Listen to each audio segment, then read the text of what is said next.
Hollow Creek, a town forgotten by time. Nestled deep in the heartland, it slumbered in perpetual dusk, shrouded by ancient oaks and whispering willows. Its silence was eerie, broken only by the rustle of leaves and the distant croak of crows. It was the kind of place where secrets whispered on the wind and shadows held their breath.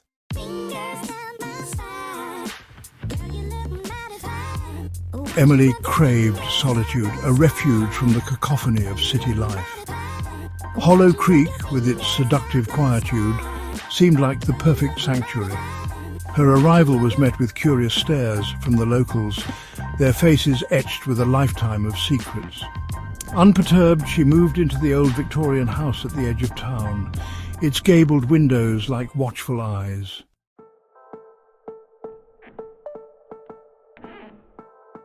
The first few days were uneventful, the silence almost comforting, but slowly, subtly, things began to change. A floorboard creaked when no one else was home. A whisper of her name in the dead of night. Emily dismissed them as tricks of an overactive imagination, the byproduct of too much solitude.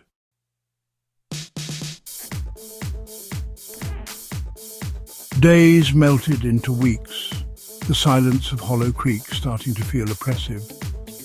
The house, once a comforting haven, now felt like a living entity, its wooden bones groaning under the weight of unseen burdens. Emily would catch fleeting glimpses of shadows dancing at the edge of her vision, gone as quickly as they appeared. Objects moved inexplicably, a book misplaced, a chair askew, as if disturbed by an unseen hand.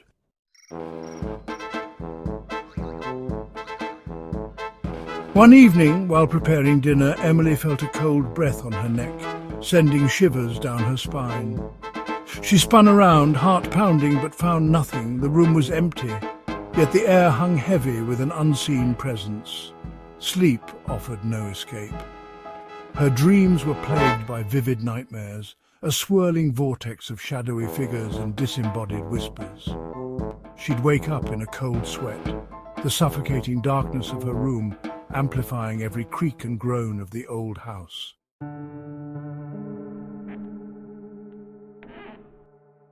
Determined to find a rational explanation, Emily began exploring the house, hoping to uncover the source of the unsettling events. In the dusty attic, tucked away in a cobwebbed corner, she found a small wooden chest, its lock covered in rust. Inside, nestled amongst yellowed lace and faded photographs, lay a leather-bound diary, its pages brittle with age. With trembling hands, Emily opened the diary, her heart pounding with a mixture of fear and morbid curiosity.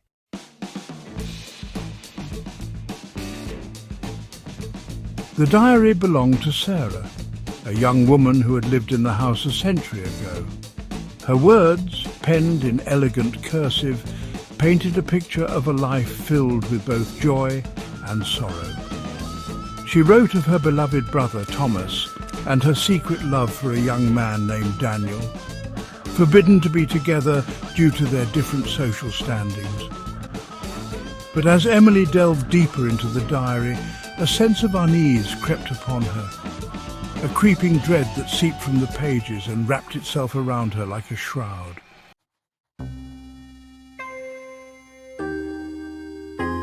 Sarah's entries grew darker, her words filled with a growing despair. Thomas had died suddenly, a mysterious illness claiming him within a week. Daniel, consumed by grief and unable to bear life without Sarah, took his own life by the willows near the creek. The townsfolk, ever suspicious of outsiders, blamed Sarah for the tragedies, whispering of curses and dark magic.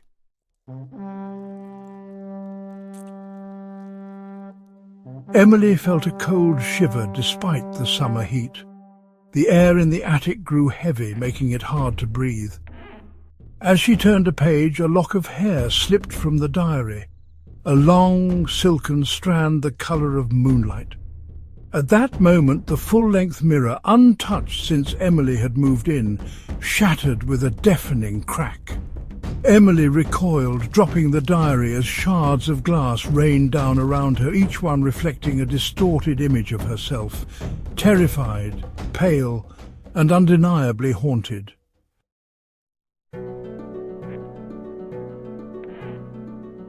Emily fled the attic, her heart hammering against her ribs. She stumbled down the stairs, the echoes of her own footsteps swallowed by the oppressive silence of the house. Everywhere she turned, she felt a presence, cold and menacing, watching her, toying with her. The temperature plummeted, a frigid gust of wind swirling through the house, slamming doors and rattling windows, even though it was a calm summer's day outside.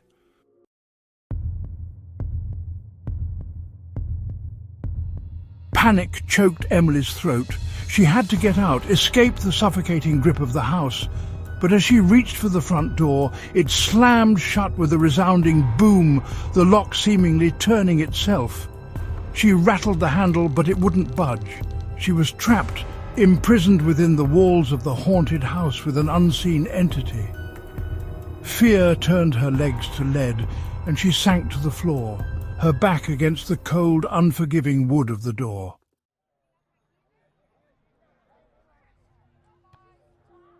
Desperate, Emily remembered the town's old library. It had a section on local history, perhaps something about the house, about Sarah.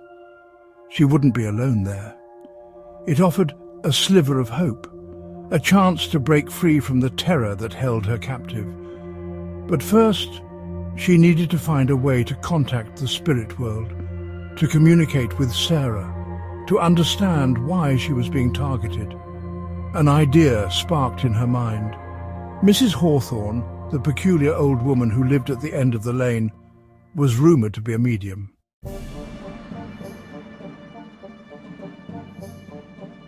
Emily, armed with Sarah's diary and a flicker of hope, found Mrs. Hawthorne tending her overgrown garden.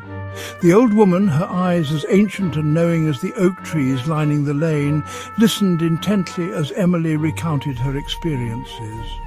Without a word, Mrs. Hawthorne led Emily inside her cluttered cottage, the air thick with the scent of incense and herbs. As dusk settled, casting long shadows across the room, they sat facing each other, a single flickering candle illuminating their faces.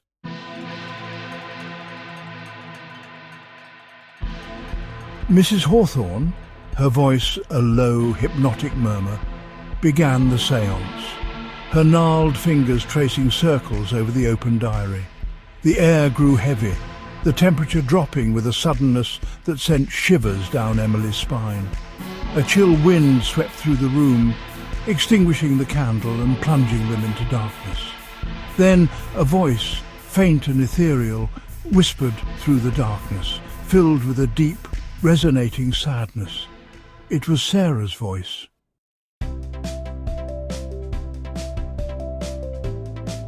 Sarah spoke of her love for Daniel, her grief over Thomas, and the unbearable pain of being unjustly blamed for their deaths. She hadn't meant to frighten Emily, she explained, her voice thick with despair. She had only wanted her story to be heard, her truth to be known. But as Emily listened, a terrifying realization dawned on her. Sarah wasn't seeking solace, she was seeking revenge. Sarah's voice turned cold, filled with rage. They silenced me then, but they will pay. You, Emily, will be my instrument of justice.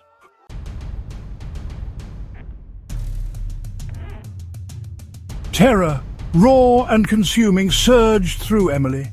Her heart pounded in her chest like a drum, each beat echoing louder than the last. She could feel the cold sweat trickling down her back, her breaths coming in short, ragged gasps. The room seemed to close in on her, the walls pressing tighter with every passing second. The room seemed to spin, the shadows closing in, Sarah's voice, a venomous whisper in her ear. It was as if the darkness itself was alive, wrapping around her, suffocating her. She could hear the whispers growing louder, more insistent, filling her mind with dread. She scrambled back, knocking over the table, the sound of shattering glass piercing the oppressive darkness. The noise was deafening, a stark contrast to the eerie silence that had filled the room moments before. She could feel the shards of glass under her feet, sharp and unforgiving. She had to get away to escape the clutches of the vengeful spirit. Her mind raced, searching for a way out, a way to safety. She could feel the spirit's presence growing stronger, its icy fingers reaching out to claim her.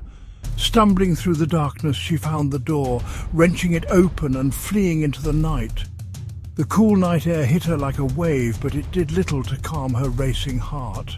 She could still feel the spirit's presence, a dark shadow looming over her. The cool air slapped against her face, but it did little to extinguish the terror that burned in her throat. She ran, her feet pounding against the ground, her breath coming in desperate gasps. She could feel the night closing in around her, the darkness pressing down on her. Behind her, she could hear Sarah's laughter, a chilling sound that echoed through the trees, a haunting melody that seemed to follow her every step. It was a reminder that she was never truly alone, that the spirit was always watching, always waiting, a promise that she could never truly escape the horrors of Hollow Creek. The forest seemed to come alive with the sound, the trees whispering secrets of the past, the wind carrying the echoes of forgotten screams. Emily knew that no matter how far she ran, the darkness would always be a step behind her.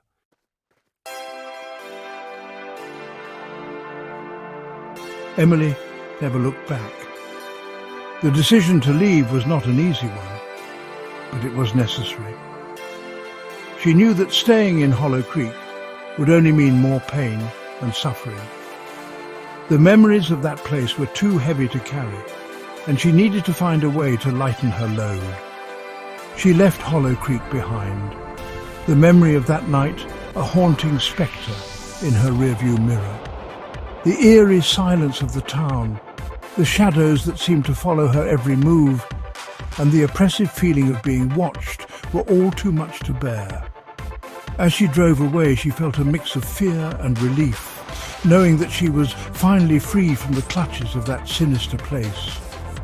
She moved to a bustling city, the anonymity of urban life a comforting shield against the whispers of the past.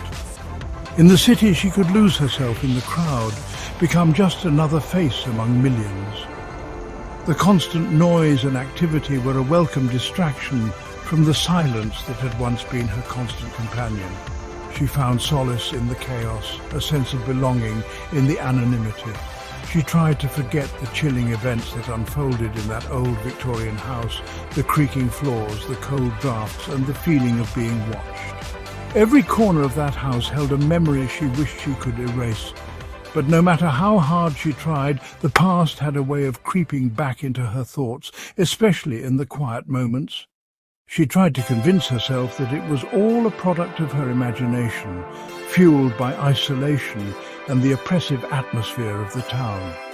She told herself that the shadows she saw were just tricks of the light, that the whispers she heard were just the wind. But deep down, she knew that something more sinister had been at play. The fear and paranoia had taken root in her mind, and it would take time to heal. She built a new life, one filled with light and laughter, surrounded by friends who brought joy and warmth into her world. She found comfort in their company, and slowly the shadows began to recede. The laughter and love she experienced were like a balm to her wounded soul, helping her to heal and move forward, pushing the darkness to the furthest recesses of her mind. She learned to embrace the present and look forward to the future, leaving the past where it belonged. In the light of her new life, the darkness of Hollow Creek seemed like a distant nightmare, one that she was determined never to revisit.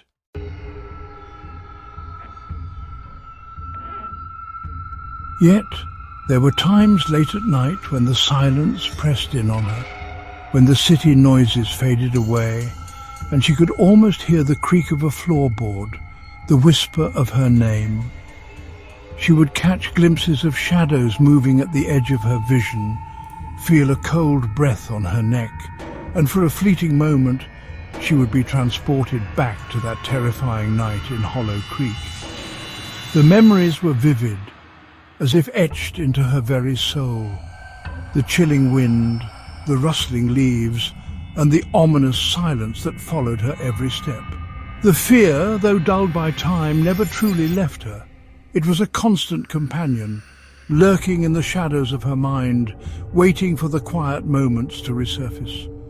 She would often find herself staring into the darkness, her heart racing, expecting to see those haunting eyes staring back at her. It lingered beneath the surface, a constant reminder that some wounds, some secrets never truly heal, and that the past has a way of catching up, no matter how far you run. She would look at old photographs, trying to find solace in the memories of happier times, but the shadows of Hollow Creek always loomed large, and some spirits never truly rest. The graveyard, with its weathered headstones and eerie silence, was a stark reminder of the lives lost and the spirits that still wandered, seeking closure. She often wondered if she would ever find peace, or if she was destined to be haunted forever. And in the depths of her heart, she knew that Sarah's promise held true. The locket she clutched was a symbol of that unbroken bond, a reminder of the vow that transcended death. The letter she held, with its faded ink and tear-stained paper, was a testament to the love and pain that bound them together. No matter how far she ran, no matter how hard she tried to outrun her past, the shadows of Hollow Creek were always a step behind. The forest, with its twisted paths and dark corners, was a maze she could never escape. She would run, her breath ragged, her heart pounding, but the past was relentless. She would always be haunted, forever bound to the vengeful spirit of Hollow Creek. The ghostly figure, with its hollow eyes and mournful wail, was a constant presence, a reminder of the promises made and the debts unpaid. In the moonlit nights with the fog rolling in, she knew that some stories never end, and some spirits never find peace.